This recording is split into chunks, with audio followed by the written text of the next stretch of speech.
this tiny fish is somehow getting blamed for California wildfire damage. And it's to protect the Delta smelt. It's a fish. But is that true? Trump has been saying that LA faced a water shortage as it tried to fight the fires. The fire hydrants, 40% of them had no water. He argues that all California had to do was Turn the valve, and that's the valve coming back from and down from the Pacific Northwest. Okay, I need a map. I found this showing where LA gets its water, including from Northwest California. This part of the system starts near the San Francisco Bay Delta, which is where you would have found the Delta smelts. But today it's on the verge of extinction, earning environmental protections around water flow. So when people think, well, regulations to protect the Delta smelt are, causing droughts and they're dewatering cities, there's nothing further from the case. The control of Delta smelt protections over the operations of water projects was very rare.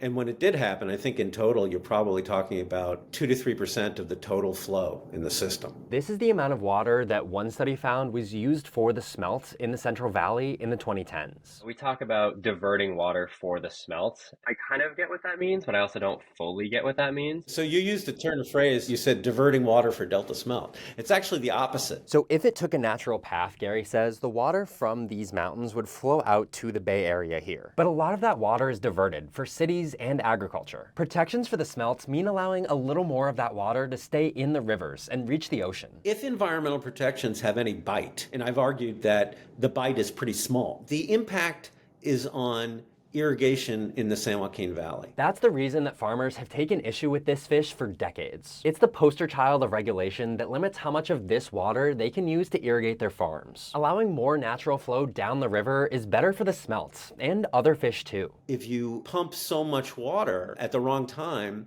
you actually suck in salt water from the ocean, which is not good for crops. And all of this has led us down a rabbit hole far away from the original question, which was, did LA firefighters lack water that was getting used up for a fish? We saw the smelt's water doesn't actually account for that much. And really, these hydrants weren't short of water because of a lack in the LA area. Water records show that LA area reservoirs were at record high levels, and more water coming in there, officials say, wouldn't have made a difference fighting the wildfires. Because these local water tanks that hydrants draw from couldn't be refilled fast enough from larger sources to keep up with the demand of fighting these massive fires. And by apparently trying to send more water down to LA, which Trump did using an executive order that led to 2 dams here being thrown open for a couple days, activists and farmers say they lost water, which could have been used for irrigation in the summer when crops most need it.